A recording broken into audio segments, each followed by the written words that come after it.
Om Namo Bhagavate Vasudevaya.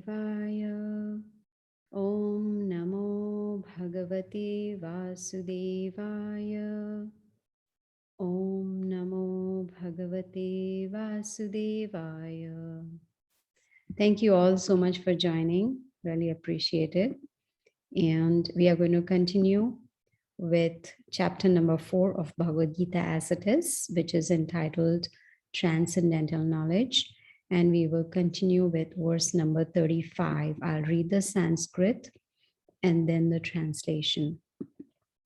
Yagnatva na punarmoham evam yasyasi pandava yena bhutani asheshani drakshyasi atmani athomai.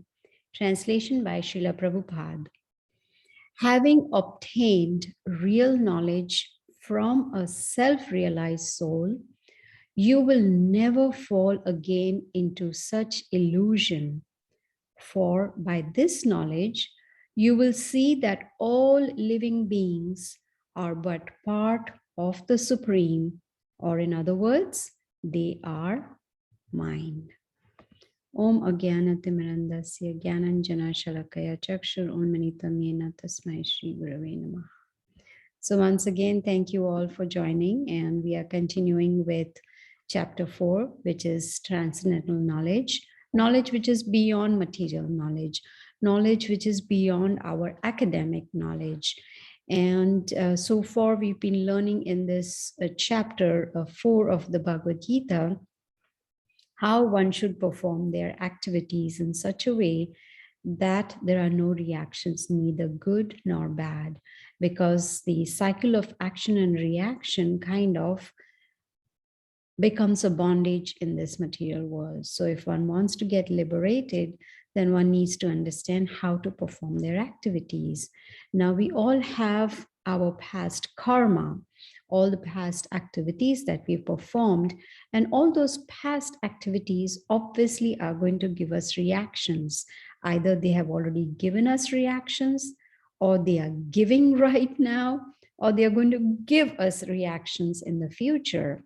But in this verse today, Krishna is telling his friend Arjuna that if one takes on this transcendental knowledge and understands it from a bona fide teacher, then that transcendental knowledge will burn up like fire burns everything to ashes.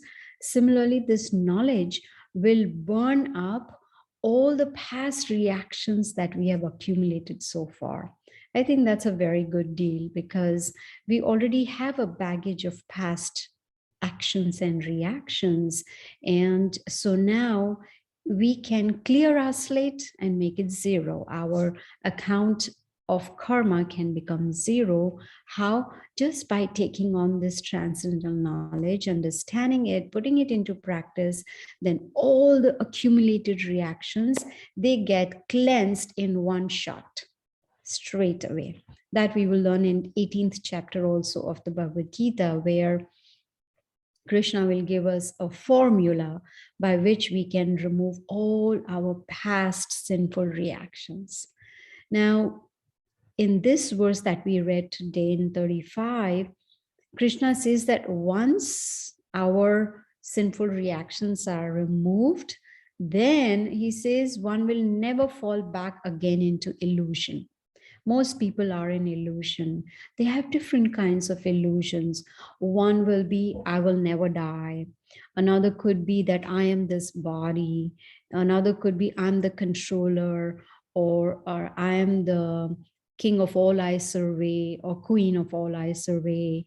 And so there are so many different illusions one may have, or one may have an illusion, I'll never grow old, or I'll never get disease, but these things don't really happen. So Krishna says that once we take on this transcendental knowledge, then we will not fall back into illusion. Why? Because we have gained knowledge and we have understood. What have we understood? In this verse, Krishna says, then that person understands that they are parts of me, parts of the Supreme Lord. There's a very beautiful Sanskrit verse in Bhagavad Gita which says, Mamai Vamsha Jivaloke Jiva Bhuta Sanatana. Mamai Amsha. Amsha means part. So Krishna says, all living entities, they are my parts. And what is their constitutional position? They are eternal, Sanatana, which means they never die. Spirit soul never dies. It's the body that dies. So Krishna is telling us that this is how we can become self-realized and understand that he is the Supreme Lord and we are all parts of that Maha Ishvara. So this is how we understand from this chapter number 4. Now, the Supreme Lord can be understood in different stages. One can choose, there are 3 options how to understand the Supreme Lord. The lowest stage is called Brahman stage, which means one realizes the Supreme Lord as a very effulgent light, very bright light. That's about it. The second higher stage is called the Paramatma realization, which means the super soul realization, where a person realizes that, yes, there is the Supreme Lord within my heart as the super soul. So that is the second level. But Krishna explains that the highest level of understanding is Bhagavan feature, Bhagavan. Bhaga means opulences. One means the one who possesses these opulences.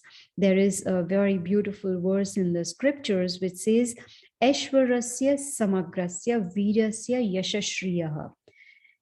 Samagrasya means in full. So anyone who has 6 opulences in full is called Shana Bhaga Itigana.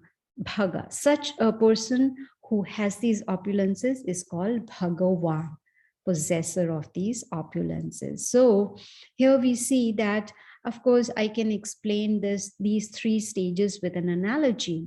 Let's say, a person thinks that sun is nothing but sunshine. That is one level of understanding. The other person may say, no, it's not just the sunshine, but it's the sun planet also. So that's a higher level of understanding. But the highest level of understanding of the sun would be that, yes, the sun has sunshine. It is a sun planet, as well as there is a presiding deity in the sun planet who's called sun god. So that would be the complete realization. So this is what we learn from the Bhagavad Gita, how to understand the Supreme Lord in different stages. Now it is choice, our choice. What do we want to do? We want to learn in stage 1, stage 2, or the highest stage. So the first step, of course, is to gain this transcendental knowledge. As I was explaining even in last week's class, that for us, it was a very important verse that we picked up last Tuesday, which was verse number 34, where Krishna says, Tad vidhi pranipatena pariprashnena sevaya. Upadyakshanti te gnanina tattva darshinaha. That he says, just try to approach a bona fide spiritual master. Inquire from him submissively, render service unto him. That tattva darshina, that self-realized soul, can then impart knowledge unto us because they have seen the truth. That is the difference. They have already realized the Supreme Lord. They are the spiritual teachers coming down in strict disciplic succession, bona fide succession, so they can teach us. So the first step is to take on transcendental knowledge. And the first, what you can say, the foundation of transcendental knowledge is, I am not this body. This is what Krishna teaches in chapter 2 itself, from the very beginning of Bhagavad Gita, that we need to come out of the bodily concept of life, that which means we don't just keep thinking about the body. We need to think about the soul also. Just like we feed the body, similarly, we need to feed the soul. And how do we feed the soul? With transcendental knowledge. So once we understand that I am not this body, and then we also understand I am not going to die. Now, I'm not talking about the body. The body will perish, but the spirit soul never dies. In chapter 2, Krishna says, Na jayate mriyate va kadachit, nayam bhutva bhavita na bhuya. He says there is no birth, there is no death for the spirit soul. It's ever existing, everlasting. It is eternal. But due to illusion, which is also in Bhagavad Gita referred as Maya, Maya means illusion. But because of illusion, we start thinking ourselves separate from Krishna. Because the body consciousness is so strong, just like Arjuna on the battlefield of Kurukshetra, Arjuna, he didn't want to fight. Why? Because he saw his relatives on the opposite side, enemy side, and he's thinking, because he was thinking of the body, the body of the relatives. He did not think that because he was pretending he didn't have knowledge, because he wanted Krishna to speak the Bhagavad Gita for our benefit. So he was on the bodily consciousness and he was thinking, oh, my relatives are going to die. But Krishna explained to him, no, they will just change their bodies. They are eternal souls. They are not going to die. They'll just change the body. So now one may say, okay, we are hearing Bhagavad Gita today. In fact, we are hearing Bhagavad Gita every Tuesday for quite some time. What is the purpose? Why are we listening to hearing Bhagavad Gita? The purpose is that we can somehow or the other understand this transcendental knowledge and understand what is our real identity. Now, if someone will ask, hi, who are you? And the first thing that will come to my mind is, I'm Gita, because my name is Gita. That will be the first response. Of course, if someone asks me, hi, who are you? I can say, I'm spirit soul. They'll think I'm nuts, If they haven't heard the Bhagavad Gita, they'll think, what is she talking about? So the purpose is that we can revive our relationship with Krishna, which we have already forgotten. And because we have forgotten that relationship, we are wandering in different species of life. Of course, right now, we have a human form of life. But the Vedas tell us that, in fact, in the Vishnu Puran, there are many different Puranas, and one of them is Vishnu Puran. There is a mention of different species of life. There are 8.4 million species of life, and it says, Jalaja Nava Lakshani Sthavara Laksha Vimshati. Kramayo Rudra Sankhya Pakshinam Dosha Lakshanam. Trimshal Lakshani Pashavaha Chatur Lakshani Manusaha. So it gives the breakdown of 8.4 million species of life. It says there are 900,000 types of aquatics. That doesn't mean the total population of aquatics. No, it's just the different species. There are 900,000. There are 2 million types of trees, 1.1 million type of insects, 1 million type of birds, 3 million types of animal bodies, and only 400,000 type of human beings. See the number. It's the lowest, because human beings, the human form is the most rare and it's the best. Why? Because in the human form, we can use our intelligence, and then we can realize ourselves, we can break the cycle of suffering, and we can go back to the spiritual world. So what would be the first step?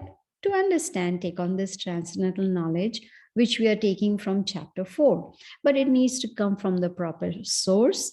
And then after we hear, then we need to contemplate on it. Because until and unless we think about what we heard, we will not be able to put it into practice.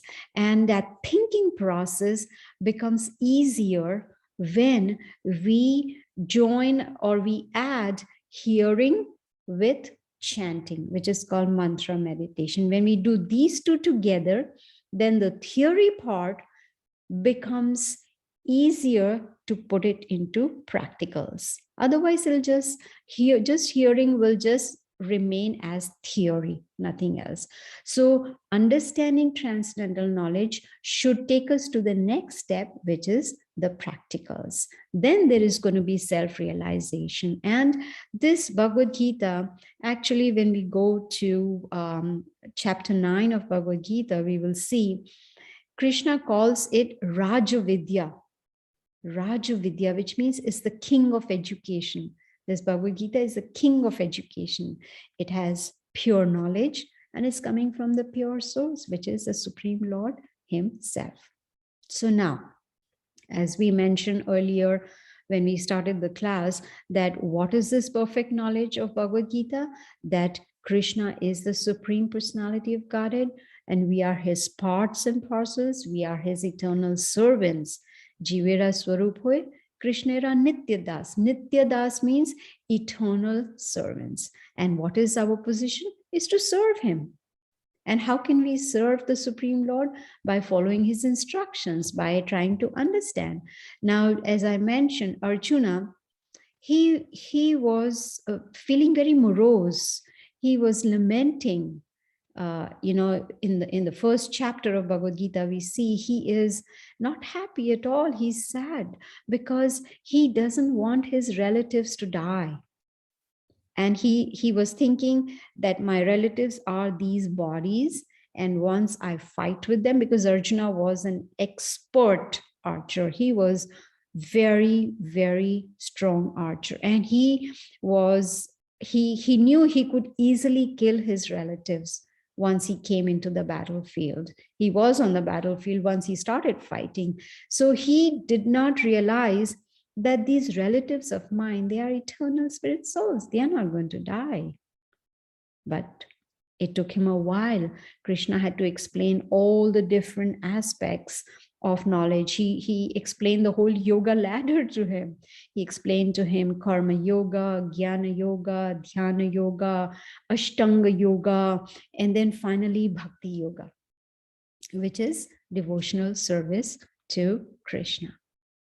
So in the next verse after this, Krishna explains to Arjuna that even if someone is most sinful, he's using he's not saying little sinful, more sinful, but he's saying most sinful. Even if someone has committed many sinful activities, he says when someone that sinful or any sinful person steps into the boat of transcendental knowledge, such a nice analogy, into a boat of transcendental knowledge, then that person can easily cross over all the miseries, can easily cross over this material world, this material ocean, can easily cross.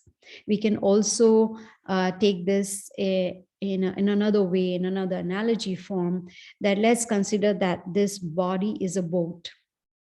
And we, the spirit soul, are the passenger, which is we are sitting in the heart. So we are sitting in the boat, which is this body, right? And we are in this material world, which is this material ocean. Now, how can we cross this ocean? How can this body cross this material ocean of miseries? It's very simple. For a boat, we definitely need a captain of the boat. And according to the Bhagavad Gita, the bona fide spiritual master is the captain of the boat. This is how he explains. And this transcendental knowledge are considered like the favorable winds that are needed for the boat to go across. Simple as that. So the spiritual teacher, bona fide spiritual teacher, with the help of this transcendental knowledge, can save us from this material ocean of miseries. We may be an expert swimmer. One may say, oh, I don't need a captain. I really don't even need a boat. I can easily cross the ocean. I'm an expert swimmer. It's not going to help because ocean is vast. Can anyone swim across the ocean? I don't think so. That's not possible. So, in fact, that reminds me that when I was teaching Bhagavad Gita in India, in Mumbai, this was many, many years ago, probably in late 80s. And we had a friend who was a pilot in Air France. Of course, he was a French guy. He lived in Paris, and he was a pilot of Air France, and he would fly from Paris to Mumbai quite often. And then whenever he landed in Mumbai, he would come and visit us. So, and then we would have dinner together, and we would talk to him about Bhagavad Gita, and then he would do mantra meditation with us.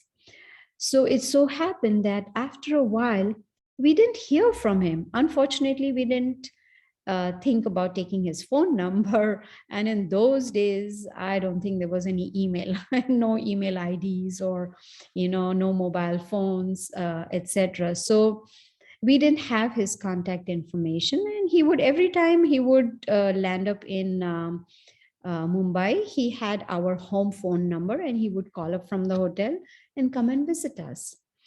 Now, a few months passed and we didn't hear from him, and that was unusual because he would come at least twice or thrice a month to Mumbai. So my husband and I were talking about this pilot, and we said, oh, we don't even know how to get in touch with him. I hope everything's okay. And then one fine day, after many months, we get a call from him, and he comes over for dinner. And now he had become very sober. He was really sober, and we were surprised with that change. And then we asked him, what is the cause of this change? And he explained. He said one day, with two of his friends, he went in a boat, and they went, and they were sailing, and unfortunately they went quite far away from the shore. And there were, I think, what you call, there was a storm, and the whole boat capsized, and both his friends drowned. But he happened to find a log of wood that he held on to. And we were shocked to hear that he was holding on to that log for 3 days in that cold water, in that ocean. And all he was doing was mantra meditation. He was just chanting. And one day he opened his eyes and he found himself in the hospital. How the waves had pushed him to the shore, and someone found him on the shore and took him to the hospital, and his life was saved. And he was 100% sure that he was saved because of his mantra meditation. He was chanting. And then he realized that, oh, life is so unpredictable. We can die any moment. And then he became very serious in learning the Bhagavad Gita. Of course, we don't want to wait for that, episode or any other misery to, befall on us before we start, taking Bhagavad Gita seriously. But I'm trying to explain that even though he was an expert swimmer, but in the middle of the ocean, there is no way one can survive. So we need the help and guidance of a bona fide spiritual master. So now talking about Arjun. Arjun was lamenting because he, of course, he didn't have transcendental knowledge up till then. So he was lamenting, and he feared that, if he kills his relatives, it's going to be sinful. So it's better he runs away from the battlefield. It's better he renounce everything, everybody, and go to the mountains. And he thought, maybe I should just meditate. But Krishna said, no, you are a warrior, you're a soldier, your prescribed duty is to fight, you are in the battlefield, you need to fight. It's not necessary to give up our activities. People think that, I don't want to hear Bhagavad Gita because then I will have to give up my family, my job, my house. No, nothing at all. It's just the change of consciousness. That's about it. Once we have the proper understanding, then we can, once we, as you can say, we hop on the boat of transcendental knowledge, then it will become much easier for us to lead this life in such consciousness that we are equipoised, which means nothing can disturb us, whether it is happiness, distress, heat, cold, success, failure, fame, infamy. Nothing is going to really disturb us. To that stage, Bhagavad Gita can bring us. Then in verse number 37, Krishna is explaining to Arjuna that just like the fire burns everything to ashes, similarly, he says, again repeats the same thing, that all the sinful reactions of our material activities, they get burnt up just with transcendental knowledge. Just by understanding who we are, who the Supreme Lord is, all our past karma gets destroyed. Wouldn't that be wonderful that our whole karma slate is clean? There is no more reactions left at all.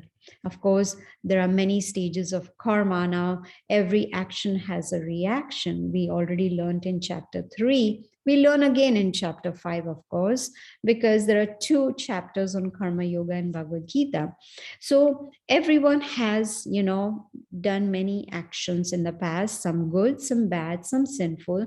So based on that, there are reactions that we face. So there are many stages of karma, reactions that are in the making. That means we haven't yet faced them. Reactions that have already fructified, which you've already gone through.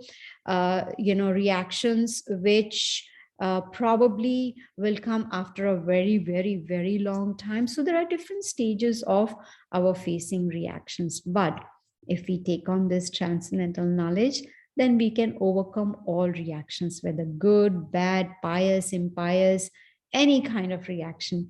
And once we come to that stage of self-realization, guess what? There will be no more birth, no more death. Krishna says that once we give up this body, which is this material body made of material elements, then we will take on a spiritual body and go back to the spiritual world. Now, today's last verse that I'm going to take is verse number 38, where Krishna explains to Arjuna that there is nothing so sublime and so pure like this transcendental knowledge. Why? Because this transcendental knowledge of the Bhagavad Gita is the mature fruit of all mysticism. Which means if one somehow or the other understands Bhagavad Gita and puts it into practice, like practices devotional service, which is called bhakti yoga, then gradually everything will be revealed in the heart. If the person is sincere, if the person is serious about it, serious about learning. So if one is ignorant of transcendental knowledge, then definitely there's going to be bondage. No one likes to be bound up. Imagine if our hands and our legs are all bound up. We have a tape on our mouth, put on our mouth that we cannot speak. Even our eyes are covered up. We are blindfolded. We can't see. We can't hear. We can't talk. We are all bound up. Are we going to be happy? Definitely not. No one likes to be bound up. But since we are in this material world, if we remain ignorant of transcendental knowledge, then there's going to be bondage. But if we take on this transcendental knowledge of the Bhagavad Gita, then there's going to be liberation. In the 3rd chapter of Bhagavad Gita, Krishna says, Yagnarthat karmano nyatra lokoyam karma bandhanaha tad artham karma kantaya mukta sangaha samachara. He says that work done as a sacrifice for Vishnu or Krishna has to be performed. If we don't perform our activities in that consciousness, then Krishna says one will be bound up in this material world. But if we perform our work as a sacrifice for the Lord, then there's going to be liberation. Mukta, mukti. There's going to be liberation, which means we put Bhagavad Gita into practice. And the practicals of the Bhagavad Gita is devotional service, which is bhakti yoga, like I explained, is the topmost rung of the yoga ladder. We start with karma yoga, jnana yoga, dhyana yoga, ashtanga yoga. But the topmost rung is Bhakti Yoga. So one can go directly to Bhakti Yoga. We don't have to go step by step by step. Let me give you an example. If I have a job interview on the 25th floor of a building, I have two options. I can go step by step. I take the stairs and I keep going first floor, second floor, third floor till I reach floor number 25. Or I can take an elevator.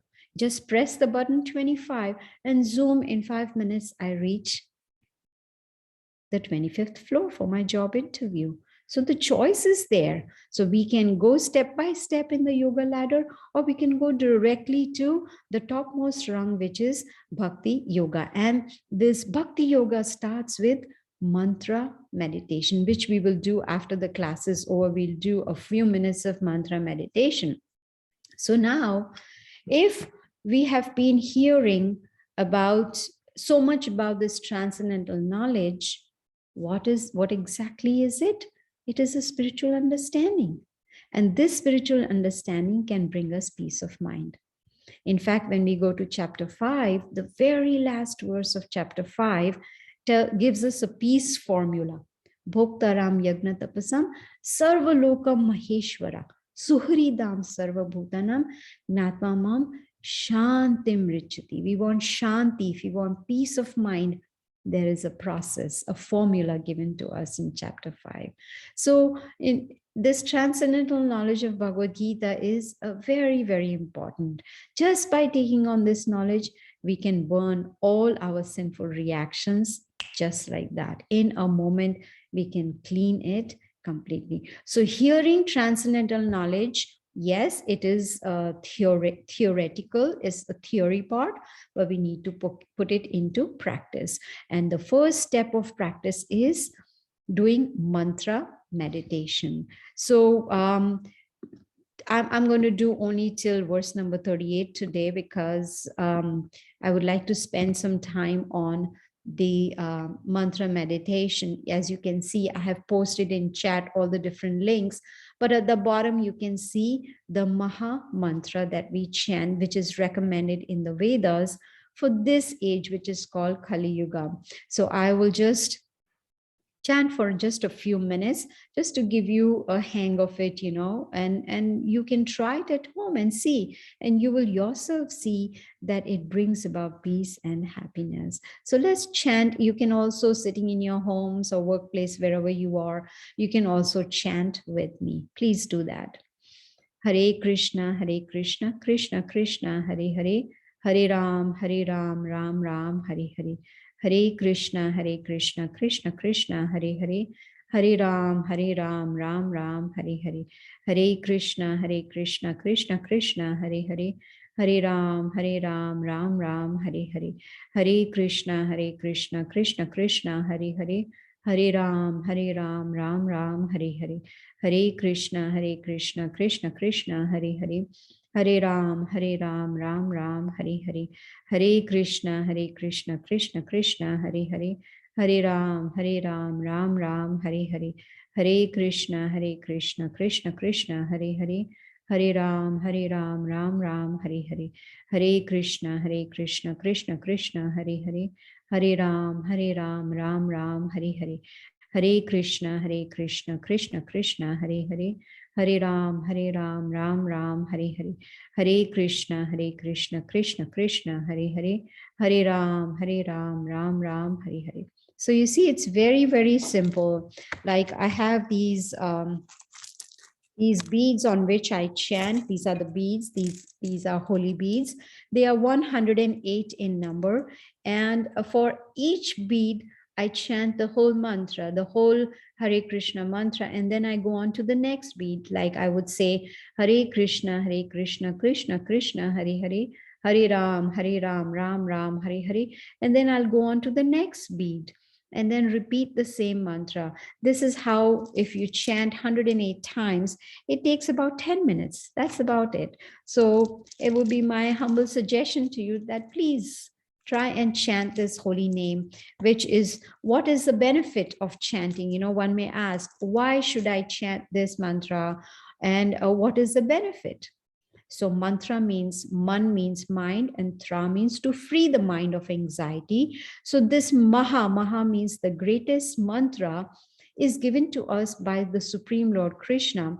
He came down 540 years ago on this planet Earth to give us this mantra in the Vedas, and also to show us how to chant and give us the results of this chanting. So these 16 words, Hare, Krishna, and Rama, these are the three names of the Supreme Lord and his energy. They are combined in such a way, it's given in Upanishads also, it's combined in such a way that it gives the benefit of all the mantras that are listed in the Vedic scriptures. It's the essence of all the mantras. So when we chant this one Maha Mantra, we are actually chanting all the mantras of the Vedas. Can you imagine that? Vedas that are so vast that we can't even finish reading them in one lifetime. They are so vast, but the essence is given to us. And these sound vibrations, they're so powerful because they are coming from the spiritual world, and they are spiritual sound vibrations. When they go in the ears, they go straight to the heart. They start cleansing the heart of all unwanted things. There may be lust, anger, greed, pride, whatever it may be, in whatever degree it may be, it starts cleansing the heart. And then once the heart is cleansed, then we can see ourselves clearly. Then we can even realize the super soul within the heart. Then we can understand who we really are. Where have we come from? Why are we suffering here? And what is my goal? Where do I need to go from here? So all these benefits we get just by chanting these holy names of the Lord. So I am going to end the class now. If anyone has any